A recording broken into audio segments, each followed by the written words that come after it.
Hello dear students of class 12th।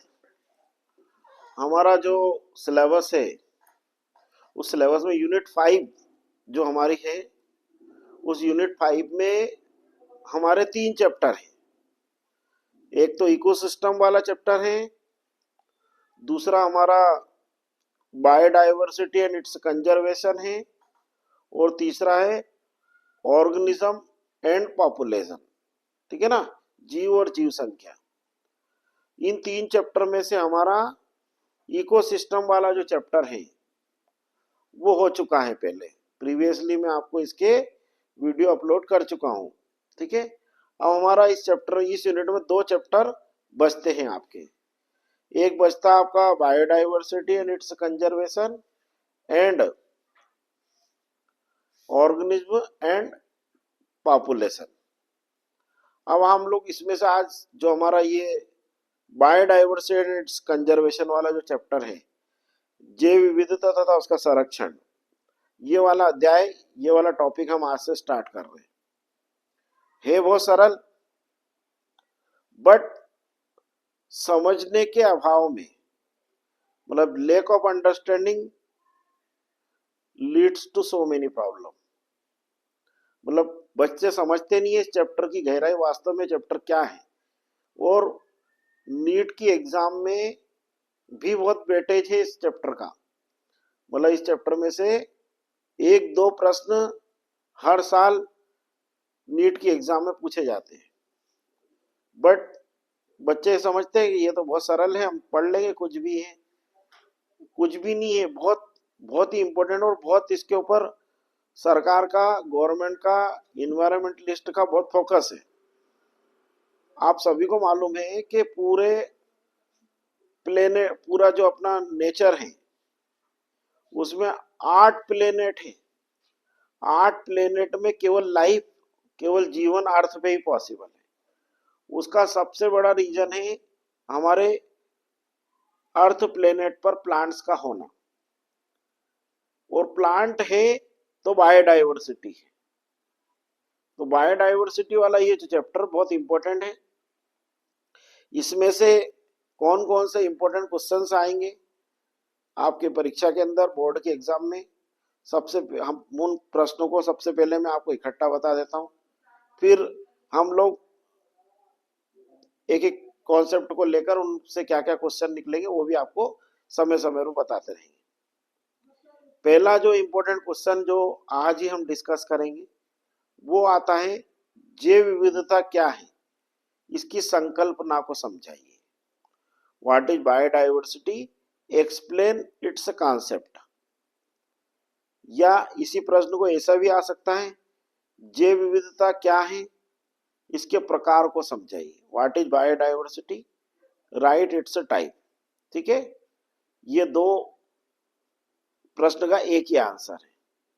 फिर उसके बाद इस चैप्टर में से जो इंपॉर्टेंट क्वेश्चन है, उन क्वेश्चंस में आपका बायोडाइवर्सिटी का हम लोग कंजर्वेशन कैसे करेंगे, मतलब संरक्षण कैसे करेंगे, उसके संरक्षण की विधियां हैं, इन सीटू और एक्स सीटू, स्वस्थाने और बहिस्थाने। इसके अलावा इसमें इसी चैप्टर में आपके हॉट स्पॉट्स हैं, रेड डाटा बुक है। ठीक है, इसके अलावा जो बायोडाइवर्सिटी के जो कंजर्वेशन जो इन सीटू और एक्स सीटू किया जाता है, उनमें कौन कौन से ऐसे मेथडोलॉजी है जिनके द्वारा हम लोग बायोडाइवर्सिटी का कंजर्वेशन करते हैं, उनमें अंदर गहराई से भी क्वेश्चन पूछते हैं। इसके अलावा शॉर्टकट में आता है IUCN क्या है, IUCN का फुल फॉर्म क्या है। ठीक है, इसके अलावा जो आपका हार्ट स्पॉट कौन से साइंटिस्ट ने दिया था, मतलब हार्ट स्पॉट वर्ड कौन से साइंटिस्ट ने दिया था। ठीक है ना, इसके अलावा जो आपका बायोडाइवर्सिटी या जैव विविधता के हास्र या विनाश के कारण लिखिए। Write the major cause of loss of biodiversity. ठीक है, ये सारे मैंने आपको एट ए हॉल, मतलब पूरा क्या क्या इंपॉर्टेंट क्वेश्चन इस चैप्टर में से आएंगे वो मैंने आपको बता दी। ये सारे प्रश्नों में से ही प्रश्न केवल अभी 12वीं में ही नहीं, नीट के एग्जाम में भी जब आप इस चैप्टर को कवर अप करोगे तो इन्हीं में से छोटे छोटे क्वेश्चन वो पूछ सकते हैं। हमारा जो पूरा वर्ल्ड है, पूरे वर्ल्ड वाइड न्यू मान के चलना, एक जो हमारा देश है Bharat, it is a biodiversity rich country. मतलब हमारा देश जो है जैव विविधता समृद्धशाली देश है। हमारे देश में न्यू मान के चलना इतना सारा फॉरेस्ट कवर कटिंग होने के बाद, डिफॉरेस्टेशन होने के बाद भी आज भी हमारे पास काफी फॉरेस्ट वेल्थ है, आज भी काफी वन संपदा हमारे देश में है, आज भी बहुत सारे वन्य जीव हमारे देश में है। ठीक है, तो ये जो, और ये इसका कंजर्वेशन करने के लिए पहले जब नहीं कर रहे थे तो सर बहुत लॉस हो रहा था, धीरे धीरे बहुत, मतलब अंधाधुंध पेड़ों की कटाई हो रही थी। जो वाइल्ड एनिमल्स हैं उन वाइल्ड एनिमल का हंटिंग हो रही थी अलग अलग कारणों से। अब इसको रोकने के लिए, इसे रोकने के लिए सरकार ने फिर बाकायदा रूल्स बनाए, कानून बनाए। उन्हीं कानून में एक बहुत इंपॉर्टेंट जो कानून था वो है 1972 का वाइल्ड लाइफ प्रोटेक्शन एक्ट, वन्य जीव संरक्षण अधिनियम 1972। ये जब से लागू हुआ काफी हद तक ये जो वन्य जीवों का अवैध शिकार, पेड़ पौधों की अंधाधुंध कटाई है ना, इसके ऊपर कुछ हद तक रेगुलेशन हुआ है। जो बात करते हैं अपन किसी भी कंट्री की कि वहां की जो लाइफ एक्सपेक्टेंसी क्या होती है, तो पोल्यूशन का लेवल आप सभी जान रहे हैं, पूरे वर्ल्ड में पोल्यूशन बढ़ रहा है। तो को ये मानना है साइंटिस्ट लोगों का कि जो भी कंट्री होती है, भले वो छोटा देश हो चाहे बड़ा हो, उस देश का जितना भी जियोग्राफिकल एरिया है उसका एटलीस्ट 22% एरिया, 22% जो भूभाग है उसका, वो वनों से घिरा हुआ होना चाहिए। It should be under forest covering. तब वहां पे ओजोन डिप्लीशन नहीं होगा, फोटोकेमिकल स्मोक नहीं बनेगा, ग्रीन हाउस इफेक्ट नहीं आएगा, एसिड रेन भी कम होगी। ठीक है, ग्लोबल वार्मिंग के भी चांसेस वहां पे कम रहेंगे। पर अभी 22 जो भी वो उसका 36 जो परसेंट एरिया फॉरेस्ट कवरिंग होना चाहिए, 36%, वो किसी भी कंट्री में मानक, अपने इंडिया में 22% है मात्र। मतलब इंडिया का 22% एरिया फॉरेस्ट कवरिंग है। अब हम लोग जो हमारा जो मेन कॉन्सेप्ट है उस पर हम लोग फोकस करते हैं। ये मैंने आपको इस चैप्टर की वो बायोडाइवर्सिटी की सिग्निफिकेंस समझा दी। अब बायोडाइवर्सिटी क्या है? बायोडाइवर्सिटी जो शब्द है वो रासन जो एक साइंटिस्ट थे उन्होंने सबसे पहले दिया। उन्होंने बताया कि जितने भी लिविंग ऑर्गेनिज्म होते हैं, लिविंग में सब आ जाते हैं, माइक्रोब्स, फंजाई, प्लांट्स, एनिमल्स। ठीक है ना, मतलब सूक्ष्म जीव, कवक, पादप, जंतु। ठीक है ना, प्लांट में सभी प्रकार के प्लांट, एनिमल में सभी प्रकार के एनिमल। इनमें जो वैरायटी पाई जाती है, इन जीवित जीवधारियों में जो वेरिएशन होती है या जो वैरायटी पाई जाती है, इस वैरायटी को ही हम लोग जैव विविधता या बायोडाइवर्सिटी कहते हैं। तो सबसे सरल डेफिनेशन बायोडाइवर्सिटी की क्या हो गई? सूक्ष्म जीवों, कवक, पादपों, जंतुओं के अलग अलग रूपों का या अलग अलग जीवन रूपों का पाए जाना जैव विविधता या बायोडाइवर्सिटी कहलाता है। Existence of different life forms of microbes, fungi, plants and animals इस टर्म्ड एज बायोडाइवर्सिटी। दो शब्द से बना है ये शब्द। बायो, बायो मतलब लिविंग, डाइवर्सिटी, डाइवर्सिटी मतलब विविधता, विविधता मतलब वेरिएशन। ठीक है, ये बायोडाइवर्सिटी की का अर्थ है। अब जो मैंने अभी आपको प्रश्न बताया था कि जो कि इस चैप्टर का पहला ही कॉन्सेप्ट है और पहला ही कॉन्सेप्ट होता है उसके एग्जामिनेशन में आने की संभावना सबसे ज्यादा रहती है। ये प्रश्न मैंने अनेक बार देखा है। ये प्रश्न जो अभी मैंने आपको रिसाइट किया था कि जैव विविधता क्या है, इसकी संकल्पना को समझाइए। व्हाट इज बायोडाइवर्सिटी, एक्सप्लेन या राइट इट्स कॉन्सेप्ट, या फिर ऐसा अथवा करके आ सकता है जैव विविधता क्या है, इसके प्रकारों को समझाइए। तो मैंने डेफिनेशन आपको बताई थी जैव विविधता की। अब बायोडाइवर्सिटी की जो कॉन्सेप्ट है वो 3 लेवल पे है। सबसे पहला होता है जेनेटिक बायोडाइवर्सिटी, जिसको हम लोग हिंदी में आनुवांशिक जैव विविधता कहते हैं। दूसरा होता है जाति या प्रजाति जैव विविधता, जिसको अंग्रेजी में हम लोग स्पीसीज बायोडाइवर्सिटी कहते हैं। और तीसरा होता है पारिस्थितिक जैव विविधता, या अंग्रेजी में बोलते हैं हम लोग इकोलॉजिकल बायोडाइवर्सिटी। इन तीनों बायोडाइवर्सिटी में मोटा मोटा माइनर क्या डिफरेंस है, वो डिफरेंस हम लोग समझेंगे, ठीक है ना। सबसे पहले हम बात करते हैं जेनेटिक बायोडाइवर्सिटी, या जिसको हम लोग कहते हैं अनुवांशिक जैव विविधता। जेनेटिक बायोडाइवर्सिटी या अनुवांशिक जैव विविधता क्या है, समझो ध्यान से। मतलब जितने भी लिविंग ऑर्गेनिज्म पाए जाते हैं, उन लिविंग ऑर्गेनिज्म में या जीवित जीवधारियों के अंदर आनुवांशिक स्तर पर जो अनुवांशिक उनके जो अनुवांशिक संगठन होता है, उनका जो जेनेटिक कॉन्स्टिट्यूशन होता है, उस जेनेटिक कॉन्स्टिट्यूशन में क्या क्या वेरिएशन होती है, क्या विविधता होती है, उस विविधता को, उस वेरिएशन को हम लोग आनुवांशिक जैव विविधता या जेनेटिक बायोडाइवर्सिटी कहते हैं। ये जेनेटिक बायोडाइवर्सिटी हमें क्रोमोसोम लेवल पर, जीन लेवल पर और डीएनए लेवल पर देखने को मिलती है। आप लोगों को सभी को मालूम है, कोई भी लिविंग ऑर्गेनिज्म जो रहता है, उस लिविंग ऑर्गेनिज्म के अंदर टोटल जो जेनेटिक मटेरियल प्रेजेंट होता है उसको हम लोग जीनोम कहते हैं। और उसका कोई भी 2 स्पीसीज का जीनोम, कोई भी 2 स्पीसीज का डीएनए एक जैसा नहीं रहता है।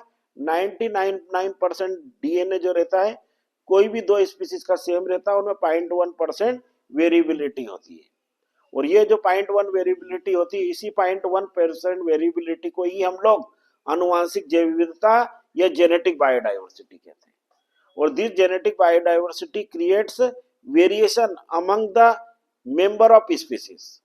मतलब यही जो आनुवांशिक विविधता होती है, यही प्रजाति सदस्यों के बीच में विविधता को उत्पन्न करती है या जन्म देती है। आप लोग देखेंगे सभी, भले प्लांट, अब जैसे मोनोकोट प्लांट, अपन प्लांट की बात कर ले, दो एग्जांपल दोनों के ले लेंगे, एनिमल के और प्लांट के। जैसे मोनोकोट प्लांट है, जैसे गेहूं और चावल, दोनों में अलग अलग क्रोमोसोम के नंबर है, ठीक है। उसी प्रकार से अगर आप एनिमल की बात करें, ह्यूमन बीइंग, और दूसरा कोई मेमेलियन एनिमल ले लो, स्तनधारी जंतु ले लो, या इसी प्रकार से कोई सा भी इनवर्टिब्रेट एनिमल ले लो, उन दोनों इनवर्टिब्रेट एनिमल, एक ही फाइलम के एनिमल ले लो, एक ही ग्रुप के एनिमल ले लो, एक ही क्लास के एनिमल ले लो, उनमें क्लोज रिसेम्बलेज होगी, उनमें समानता होगी, पर उनके जीन्स, उनके डीएनए में वेरिएशन पाई जाती। इसी वेरिएशन को, इसी विविधता को हम लोग आनुवांशिक जैव विविधता या जेनेटिक बायोडाइवर्सिटी कहते हैं।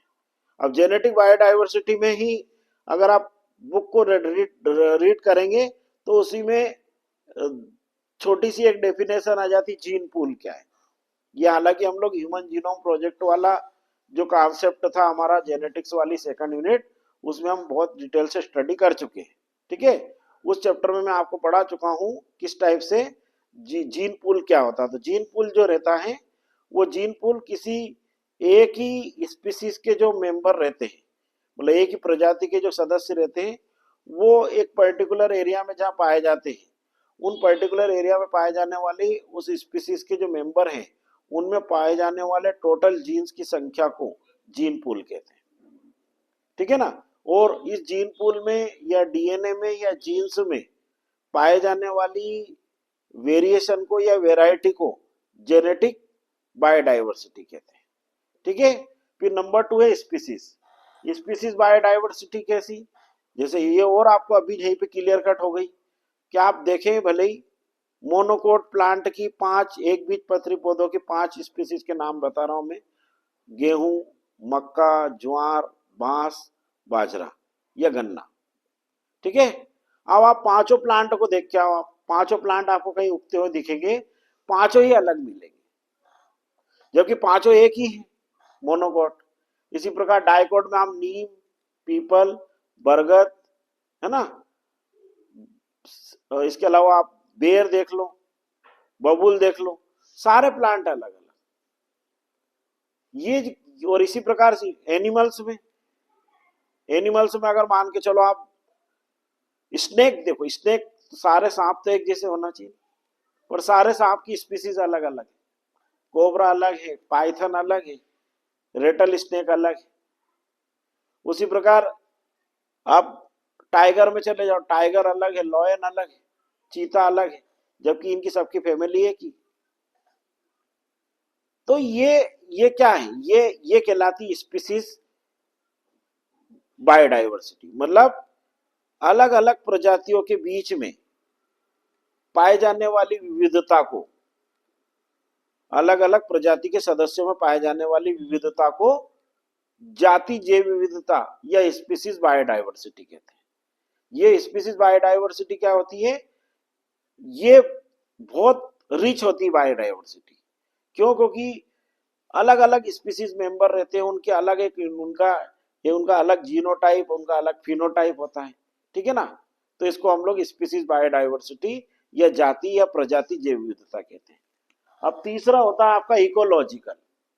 इकोलॉजिकल मतलब कोई, जैसे ये कोई भी स्पीसीज है, कोई भी जो प्रजाति रहती है, डेफिनेटली उसका एक कोई ना कोई हैबिटेट होता है, कोई ना कोई उसका एक आवास होता है जहां वो पाई जाती है। अब मैं आपको एक बहुत सिंपल सा एग्जांपल देके बता रहा हूं।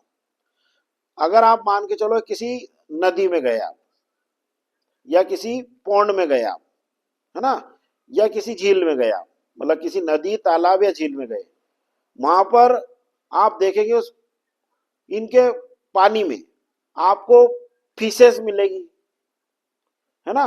अब आप वहां फिशेस को देखोगे तो वो फिशेस एक ही हैबिटेट में है, एक ही इकोलॉजिकल हैबिटेट में है, एक ही इकोसिस्टम में है, बट वहां पर उस एक ही इकोसिस्टम में आपको बहुत सारे टाइप की, बहुत सारे अलग अलग वेराइटी की फिशेस मिल जाएगी।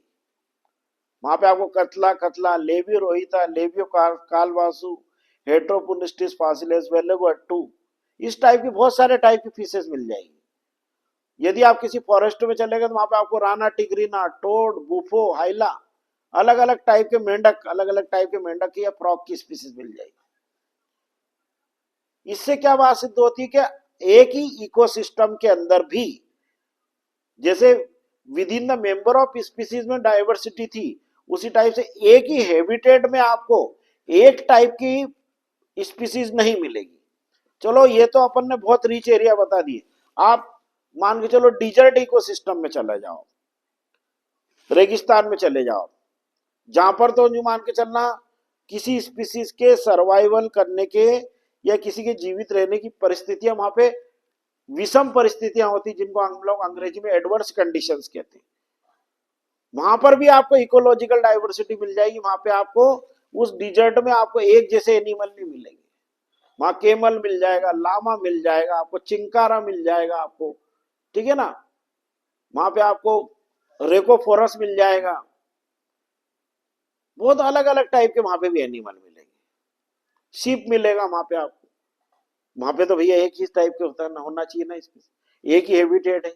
इसी को हम लोग वेराइटी कहते हैं, इसी को हम लोग क्या कहते हैं, इकोलॉजिकल। किसी एक पर्टिकुलर इकोसिस्टम में प्रजातियों के बीच में पाए जाने वाली विविधता को इकोलॉजिकल बायोडाइवर्सिटी कहते हैं। अब ये इकोलॉजिकल बायोडाइवर्सिटी तीन प्रकार की होती है। एक होती है अल्फा, है ना। अल्फा मतलब एक ही समुदाय के सदस्यों के बीच में, with in the member of same community. मतलब समुदाय का मतलब क्या है, ग्रुप ऑफ पॉपुलेशन, जीव संख्या के समुच्चय को हम लोग समुदाय कहते हैं, और प्रजाति के समुच्चय को हम लोग जीव संख्या या पॉपुलेशन कहते हैं। मतलब group of species is known as population, group of population is known as community. मतलब एक ही कम्युनिटी है, एक ही समुदाय है, उस समुदाय के सदस्यों की में की समस्या जो अलग अलग उस कम्युनिटी के जो मेंबर हैं उनमें जो विविधता पाई जाती है उस विविधता को हम लोग अल्फा बायोडाइवर्सिटी कहते हैं, अल्फा इकोलॉजिकल बायोडाइवर्सिटी कहते हैं। दूसरी होती बीटा, बीटा होती है बिटवीन टू कम्युनिटी, मतलब दो अलग अलग समुदायों के बीच में, जो कि ऑब्वियसली होगी ही होगी। वो दो अलग अलग समुदाय क्यों है? क्योंकि वो दोनों अलग अलग है, अलग अलग उनमें मेंबर हैं। जैसे ग्रासलैंड इकोसिस्टम, फॉरेस्ट इकोसिस्टम, घास का मैदान का पारिस्थितिक तंत्र और वन का पारिस्थितिक तंत्र, ये दो अलग अलग इकोलॉजिकल हैबिटेट हो गए, दो अलग अलग पारिस्थितिक आवास हो गए। इनके सदस्यों के बीच में तो 100% आपको मिलेगी ही मिलेगी इकोलॉजिकल डाइवर्सिटी। तो बीटा डाइवर्सिटी किसकी ओर इंगित करती है? दो समुदाय के जो अलग अलग सदस्य रहते हैं उनके बीच में जो वेरिएशन, उनके बीच में जो विविधता पाई जाती है, उस विविधता को, उसको हम लोग क्या कहते हैं? बीटा बायोडाइवर्सिटी कहते हैं। तीसरी होती गामा। गामा जो रहती है जो होल पूरा जियोग्राफिकल एरिया कि उस पर्टिकुलर, जैसे मान के चलो अपना भारत है, भारत में पूरे इंडिया में किस टाइप की बायोडाइवर्सिटी पाई जाती है, यहाँ पे मतलब कौन सी अलग अलग अलग अलग रीजन में, अलग अलग जो जियोग्राफिकल रीजन है भारत में भी, मतलब कोई एक जैसा हैबिटेट नहीं, इंडिया का भी एक जैसी क्लाइमेटिक कंडीशन नहीं है भारत की। अगर आप अपने इधर मध्य प्रदेश, राजस्थान, छत्तीसगढ़, गुजरात, ये चार राज्यों को अगर आप विजिट करोगे तो इन चारों राज्यों का ज्योग्राफी लगभग लगभग एक जैसी है। मतलब चारों में आप लोगों को एक जैसा क्लाइमेट, एक जैसा इन्वायरमेंट मिलेगा। आप साउथ में चले जाओगे आपको अलग टाइप का क्लाइमेट, अलग टाइप का इन्वायरमेंट मिलेगा। आप नॉर्थ ईस्ट में चले जाओगे आपको अलग टाइप का क्लाइमेट, अलग टाइप का इन्वायरमेंट मिलेगा। ठीक है, इसी प्रकार से आप JNK में, जम्मू कश्मीर में चले जाओगे वहां पे अलग, हिमाचल प्रदेश में अलग, उत्तराखंड में अलग। ठीक है, तो ये जो है, अभी आज अगर हम आज की कंडीशन की, आज 25 तारीख की बात कर रहे हैं अपन लोग, यहाँ पे सुजालपुर में हैं हम लोग मौजूद। आप सुजालपुर में अभी आपको खूब धूप खिल रही मिल रही है। आप उत्तर प्रदेश में चले जाओ आज की तारीख में, अभी यहाँ से गाड़ी पकड़ो और उत्तर प्रदेश में चले जाओ, उत्तर प्रदेश में आपको 7 बजे बाद विजिबिलिटी दिखेगी ही नहीं। मतलब आपको 5-10 मिनट, 5-10-15 फीट का व्यक्ति भी नहीं दिखाई देगा कि आपके सामने से कौन आ रहा है। ये क्या है? ये डाइवर्स जियोग्राफी, मतलब विविधता है।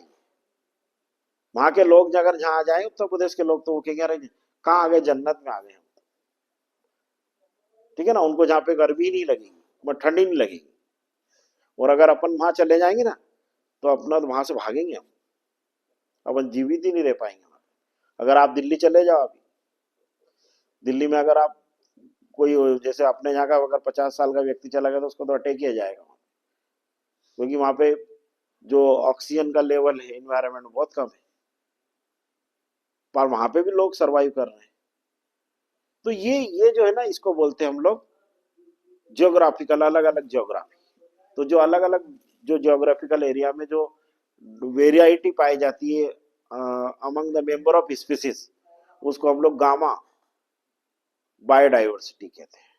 तो इकोलॉजिकल बायोडाइवर्सिटी कितने प्रकार की होगी? 3 प्रकार की, अल्फा, बीटा और गामा। अल्फा किसके बीच में है?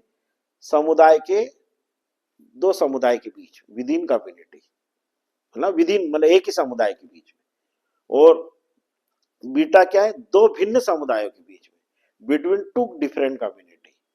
और गामा क्या है?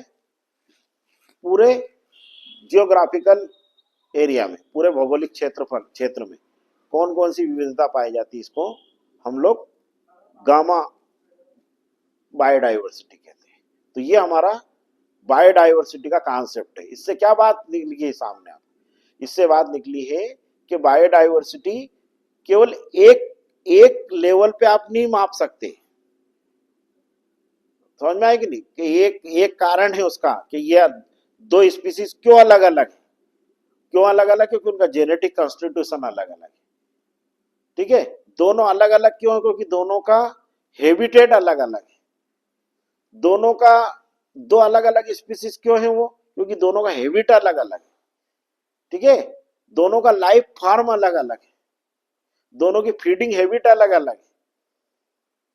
इसे कहते हैं हम लोग बायोडाइवर्सिटी, इसे कहते हैं जैव विविधता। और ये जैव विविधता जो है, जनरली हम बात करते हैं जैव विविधता, तो जैव विविधता पहले पहले के जमाने में, जब आज से अपन पुराने समय की बात करें, तो उस समय पॉपुलेशन कम थी, जनसंख्या कम थी। ठीक है ना, शहरों का विस्तार नहीं हुआ था, औद्योगिकीकरण की आवश्यकता नहीं थी, क्योंकि लोगों को एम्प्लॉयमेंट अपने आसपास मिल जाता था। ठीक है ना, टेक्नोलॉजिकल एडवांसमेंट नहीं हुआ था, बड़ी बड़ी सड़कें, चौड़ी चौड़ी सड़कें, रोड हाईवे नहीं बने थे। अब ये भी जरूरी है जो मैं आपको बता रहा हूं, और बायोडाइवर्सिटी का होना भी जरूरी है। तो इन दोनों के बीच में, इन दोनों के बीच में एक पैरेलल बैलेंस बनाकर ही विकास करना पड़ेगा। इसको बोलते हैं हम लोग सस्टेनेबल डेवलपमेंट। सस्टेनेबल डेवलपमेंट का मैं आपको एक उदाहरण बताता हूं। जैसे एक पेड़ है, अपने को मालूम है कि ये पेड़ भी जरूरी है और सड़क भी जरूरी है। ठीक है ना, तो आप पेड़ ना काटें। अब पेड़ नहीं काटेंगे तो सड़क नहीं बनेगी। तो कोई ना कोई ऐसा तरीका ढूंढे जिससे सड़क भी बन जाए और पेड़ भी बना रहे। और वो पेड़ बना रहेगा तो वो सस्टेनेबल रहेगा, वो डेवलपमेंट रहेगा। और वो रहेगा तो हमारा जीवन जो है, हमारा जो लाइफ है, वो भी बनाई रहेगी। तो जैव विविधता के बारे में यही आज का कॉन्सेप्ट था हमारा। अब हम लोग कल अगले कॉन्सेप्ट में ये बायोडाइवर्सिटी क्यों नष्ट हुई है, और इसके नष्ट होने के पीछे क्या कारण है, और इसका कैसे कंजर्वेशन किया जा रहा है, उसके बारे में हम डिटेल से स्टडी करेंगे। ये आज का एक बहुत इंपॉर्टेंट क्वेश्चन और कॉन्सेप्ट आज आपका कवर हुआ। ज्यादा से ज्यादा लाइक करें, शेयर करें। Okay, all the best.